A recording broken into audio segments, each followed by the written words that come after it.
आपके सिलेबस में 4 प्रकार की स्कूलें हैं।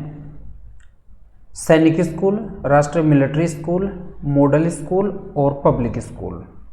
इसी क्रम में आज हम राष्ट्रीय मिलिट्री स्कूल के बारे में भी बात कर लेते हैं। राष्ट्रीय मिलिट्री स्कूल क्या होते हैं, वर्तमान में इनकी संख्या क्या है, इनका उद्देश्य क्या होता है, राष्ट्रीय मिलिट्री स्कूल का जो सील वाक्य है वो क्या होता है, ध्येय वाक्य क्या होता है, इस सारी चीज़ों के बारे में हम इस वीडियो में देखेंगे। तो राष्ट्रीय मिलिट्री स्कूल जो हैं, आपको पता है कि वर्तमान में 5 मिलिट्री स्कूल हैं संपूर्ण भारत में, जो 2 कर्नाटक में हैं, 2 राजस्थान में हैं और एक जो है वो हिमाचल प्रदेश में है, बेल में। देखिए, राष्ट्रीय मिलिट्री स्कूल के बारे में जो प्रेरणा किससे मिली, तो आपको पता है 1914 से लेकर 1918 तक प्रथम विश्व युद्ध चला। उसी युद्ध में भारत के सैनिकों ने शौर्य का प्रदर्शन किया। उसी क्रम में जो तात्कालिक ब्रिटिश सम्राट थे जॉर्ज पंचम, तो जॉर्ज पंचम के मन में ये आया कि ये जो भी सैनिक हैं रक्षा सेवाओं में लगे हुए हैं, उनके कार्मिकों के बच्चों की अच्छी शिक्षण व्यवस्था करने के लिए कुछ ऐसे संस्थान बनाए जाए ताकि आगे चल के उनके कैरियर को सुरक्षित किया जा सके। तो 1922 में तात्कालिक ब्रिटिश सम्राट king George royal Indian military school की स्थापना की। कहाँ पे? चेल, पंजाब में। अब ये आपको कई जगह चेल पंजाब मिलेगा, कई जगह चेल हिमाचल प्रदेश मिलेगा। तो साथियों, मैं आपको बता दूं, ये जो चेल है वो उस समय पंजाब में था, लेकिन वर्तमान में हिमाचल प्रदेश है। तो चेल हिमाचल प्रदेश आपको इसमें पढ़ना है, ठीक है। 1922 में king George royal Indian military school की स्थापना चेल पंजाब में हुआ। मिलिट्री कैंट में इसकी शुरुआत हुई थी, शिलान्यास हुआ था। 1925 से ये जो स्कूल है आपका चेल पंजाब वाला मिलिट्री स्कूल वो निरंतर चल रहा है।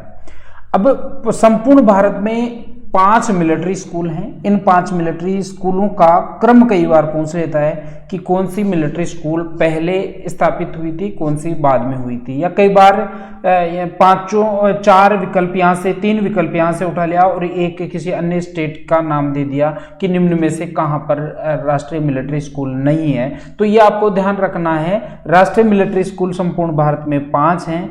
एक हिमाचल प्रदेश वाला जो पहली मिलिट्री स्कूल है चेल वाली, 2 कर्नाटक में है और 2 राजस्थान में ही, ये ध्यान रखना है। तो राष्ट्रीय मिलिट्री स्कूल चेल हिमाचल प्रदेश वाली की स्थापना 1925 में हुई थी, आपको पता है। 1922 में इसका शिलान्यास हुआ और 1925 से लगातार ये अपनी सेवाएं दे रही हैं। फिर राष्ट्रीय मिलिट्री स्कूल अजमेर जो है उसके 5 साल बाद में 1930 में स्थापित की गई थी। 1930 में अजमेर राजस्थान वाली राष्ट्रीय मिलिट्री स्कूल की स्थापना की। साथियों, कई बार राजस्थान जो आपका राजस्थान से संबंधित करके प्रश्न पूछे तो हो सकता है कि अजमेर की राष्ट्रीय मिलिट्री स्कूल की स्थापना तिथि भी पूछ ले, तो ये और धौलपुर मिलिट्री स्कूल की स्थापना के बारे में भी पूछ सकता है। तो 1930 और 1962 ये तिथि आपको ध्यान रखना है, वर्ष। तो पहली जो राष्ट्रीय मिलिट्री स्कूल है वो चेल हिमाचल प्रदेश में हुई। दूसरी मिलिट्री स्कूल की स्थापना 1930 में अजमेर राजस्थान में हुई। तीसरी मैंने आपको बताया बेलगांव कर्नाटक में हुई थी 1945। बेलगांव के बारे में आपको ये और ध्यान रखना है, भारतीय राष्ट्र कांग्रेस का एकमात्र अधिवेशन था, कांग्रेस का एकमात्र अधिवेशन था जो गांव में हुआ था 1940 में, ठीक है। और यहाँ पे इसी बेलगांव कर्नाटक में 1945 में राष्ट्रीय मिलिट्री स्कूल की स्थापना भी की गई है। तो 3 स्कूल हो गई। चौथी स्कूल है वो भी आपका कर्नाटक में है। उसी के अगले साल कर्नाटक बेंगलोर में जो है स्थापना होती है। और 5वां और अंतिम, स्वतंत्रता के बाद यदि कोई राष्ट्रीय मिलिट्री स्कूल की स्थापना हुई है तो एक है धौलपुर मिलिट्री स्कूल जो राजस्थान में है, इसकी स्थापना 1962 में हुई थी। तो इस प्रकार 5 मिलिट्री स्कूल वर्तमान में संपूर्ण भारत में हैं। आगे चलते हैं। राष्ट्रीय मिलिट्री स्कूल जो हैं उनके बारे में एक कुछ जो विशेष तथ्य परीक्षा की दृष्टि से महत्वपूर्ण होते हैं वो यहाँ पे बात करते हैं। तो पहला जो राष्ट्रीय मिलिट्री स्कूल थी, मैंने आपको बताया था अभी 1922 में इसका शिलान्यास किया गया और 1925 से लगातार ये अपनी सेवाएं दे रही हैं। देश का प्रथम राष्ट्रीय मिलिट्री स्कूल है। ठीक है, इसके बाद में ये जो सामान्य सी बात है कि कक्षा 6 से 12 तक की कक्षाएं इसमें संचालित होती हैं। 1952 में इस स्कूल को नया गांव मध्य प्रदेश में शिफ्ट कर दिया गया था, लेकिन वापस 2007 के आसपास इसको चेल हिमाचल प्रदेश में वापस लाया गया। अगली जो राष्ट्रीय स्कूल है वो अजमेर वाली है। अभी 1930 मैंने इसकी तिथि आपको बताई थी, 1930 में इसकी स्थापना होती है। राष्ट्रीय मिलिट्री स्कूल अजमेर और राष्ट्रीय मिलिट्री स्कूल धौलपुर की जो वर्ष है, स्थापना वर्ष है, वो आपको ध्यान रखना है। राष्ट्रीय मिलिट्री स्कूल अजमेर की स्थापना वर्ष है 1930 और धौलपुर की जब अपन पढ़ेंगे तो वो आपको ध्यान रखना है 1962। और जो भी वर्तमान ये जो भी राष्ट्रीय मिलिट्री स्कूल हैं, सबका वर्तमान नाम जो राष्ट्रीय मिलिट्री स्कूल वर्तमान में हम बोलते हैं 2007 से ही है। तो ये कोई बड़ी बात नहीं है, सभी में आपको 2007 ही पढ़ना है। प्रश्न ये आए कि राष्ट्रीय मिलिट्री स्कूल का वर्तमान में नाम कब से संचालित है या कब बदला गया, तो वर्ष 2007 आपको बताना है। फिर तीसरा जो मिलिट्री स्कूल है बेलगांव कर्नाटक वाला है। अभी हमने बात की थी कि 1940 में भारतीय राष्ट्रीय कांग्रेस का एकमात्र अधिवेशन था बेलगांव कर्नाटक में, जो गांव में हुआ था। उसी के संदर्भ में कुछ जोड़ तोड़ बिठा के राष्ट्रीय मिलिट्री स्कूल बेलगांव की स्थापना की गई 1945 में। तो ये भी आपको एक बात ध्यान रखनी है।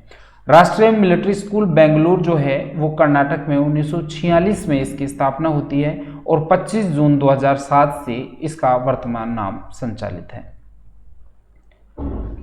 आगे चलते हैं। धौलपुर के बारे में आपको जरूर ध्यान रखना है, अच्छे से ध्यान रखना है कि राष्ट्रीय मिलिट्री स्कूल धौलपुर जो है वो 1962 में इसकी स्थापना हुई थी। स्वतंत्रता के बाद स्थापित एकमात्र राष्ट्रीय मिलिट्री स्कूल है और ये जो पांचों मिलिट्री स्कूल हैं उसमें सबसे छोटा मिलिट्री स्कूल भी है, एरिया कम है, सबसे छोटा भी है, ये भी आपको ध्यान रखना है। तो इसके बाद में जो बात मैं आपको बताना चाह रहा था कि पहले राष्ट्रीय मिलिट्री स्कूल और राष्ट्रीय जो अपनी सैनिक स्कूलें हैं उनमें छात्राओं का कोई विशेष आरक्षण या प्रवेश व्यवस्था नहीं थी, लेकिन अभी 75वें स्वतंत्रता दिवस के उपलक्ष्य पे वर्तमान पदासीन भारत के माननीय प्रधानमंत्री श्री मोदी साहब ने घोषणा की थी कि अब मिलिट्री स्कूलों में भी जो है लड़कियों को प्रवेश दिया जाएगा और अब जो सत्र चालू होगा